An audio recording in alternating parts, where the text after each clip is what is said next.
Okay, hi everyone. So today this is actually my second time recording this video just because the lighting was so bad in the last one, but I wanted to make a quick video before I headed out on how to write a personal statement. It's been about a year since I wrote about my video on how I got into UCLA, and I just figured I would make this video because I have a lot of students that I work with on college admissions and writing their personal statement, and I know college admission decisions just came out and a lot of my students got into the schools that they wanted, which I'm really proud of. Someone even got waitlisted at UCLA, but that was not a full rejection, so that makes me really happy.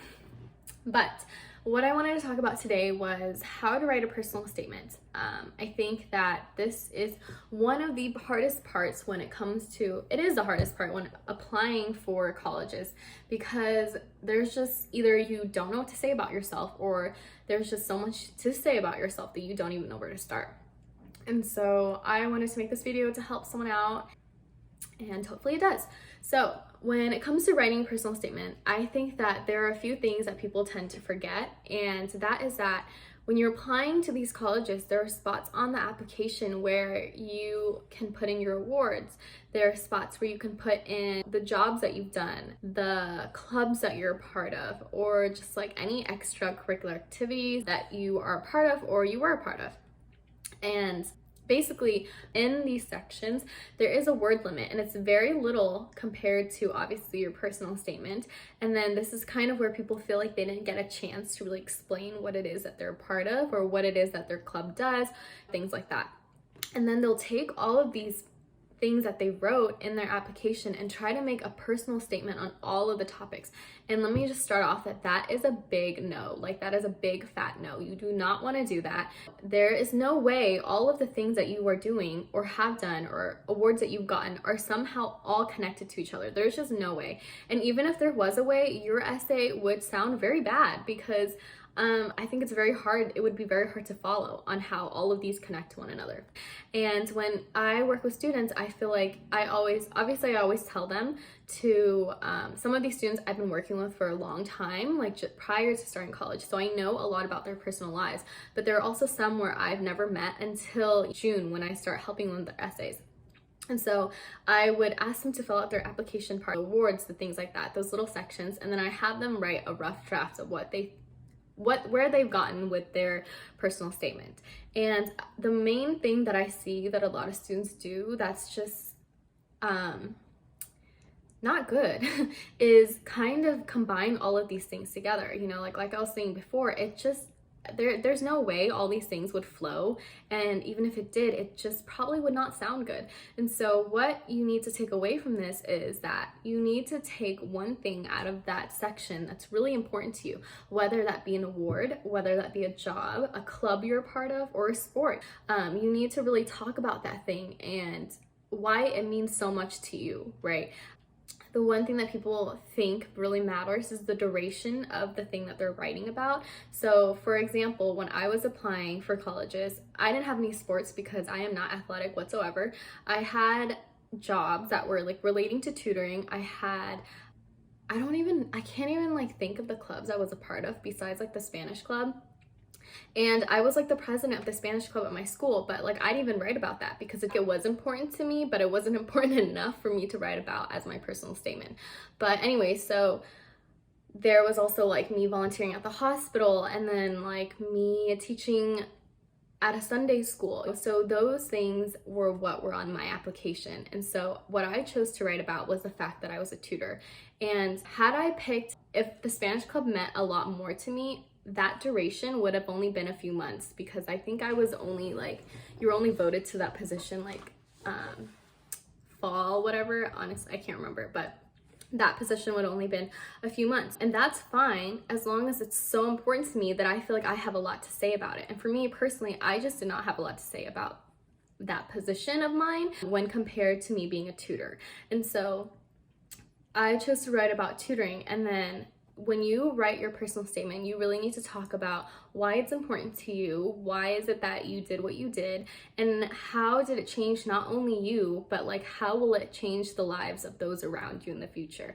Like, I think those are really important questions that a person should be able to answer, or at least try to answer in their personal statement. When college admissions read your personal statements, it's more about like, how will this student fit into what our school stands for? Like, how will the student somehow try to leave, you know, a good footprint, like leave something well remembered behind when they graduate. Like, we don't want another student who just comes and like is not important to our school. So you have to take something that means a lot to you, and how will it change you to become, how will it make you be a better person if you attend this college taking whatever thing that you wrote about, like those life experiences that you've gained from that situation. So those are like the questions that you should answer when writing your personal statement. But also what people forget is that when you write a personal statement, this is not an essay. Like, this is not what you've been writing for English class, right? Like, this is not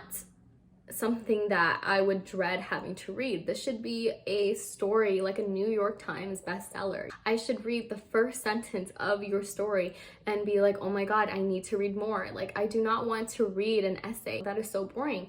And I'm pretty sure, you know, college admissions, like those counselors feel the same way. So when you write your first sentence, for example, like, let's say I won this huge award, I wouldn't say I won the Microsoft's Coding Scholarship Award. That is not interesting to me. Like, as a first sentence, if that is the first sentence that I have to read, and knowing that I have 20,000 essays to read, that is already so boring. I don't even want to read that. You need to turn it into a story. So it can be something like, on June 4th, 2007, my life was forever changed, right? Something like that. Because then it's like, oh my God, like, what happened to this person? Why is their life, like, what happened to their life? You know, like, I need to read to find out more. Or I always tell my students, try to make it into a story like that sentence. Or if you have a hard time, start off with a quote. So something that someone said at that event or situation, or something that you thought about. So for example, I could be like, so my name is Julie, so I could say something like, in quotes, when I type it on my computer, it'd be like, quote, Julie, end quote, was announced on the speaker in a conference filled of 8,000 people. That is something that's so interesting, because it's like, what? First of all, why are you in a room with 8,000 people? And, and second of all, like, why is your name called? That is something that makes me want to continue reading and want to know more about what you're writing. So people tend to forget that this is not an essay. Like, this is really not an essay. It is a story. This is a story about how you fit into a school, how you were like as a person. Like, this is your time to make your life into a story. So that's like one main thing that I think people tend to forget. And also, the last paragraph of your personal statement is so important. It's like, if they forget everything that you wrote, this is what sums it up. This is what brings everything back home. And so you need to really tie everything back in. And so this is where I tend to have my students in one sentence try to sum up everything that they just said, whether it be like, that award was blah, blah, blah, like life-changing, something like that. Very simple. But then the main part, I think it's really important, is that you need to tie in how this event, or how you as a person, will fit into the schools that you're applying to. The school, and I want to say school that you're applying to, because really each each personal statement that you write should be catered towards that school. It should not look like something you copied and pasted into every school application and like you just didn't care about that school. It really needs to be unique to the school. So when I was applying to UCLA, I know that the UCs are very big on research, and so I kind of use that to my advantage. I wrote in that last essay like how research, I can't remember what I said, but it was something like, because UCLA, or like, you can't even say the UC names because it's all one application, but because the University of California is like big on research, I plan to, like, what do you plan on doing when you get there? Like, I plan on using the award that I got to teach others about what I learned through that program, something like that, but really make it connect to what the school is known for.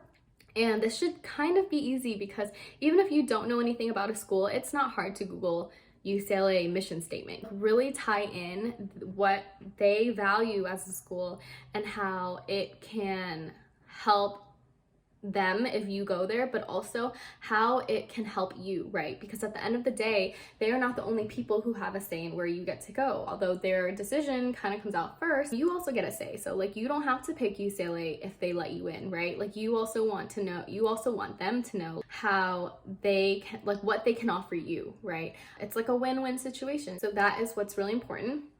And hopefully, I know I said a lot, but hopefully it all made sense.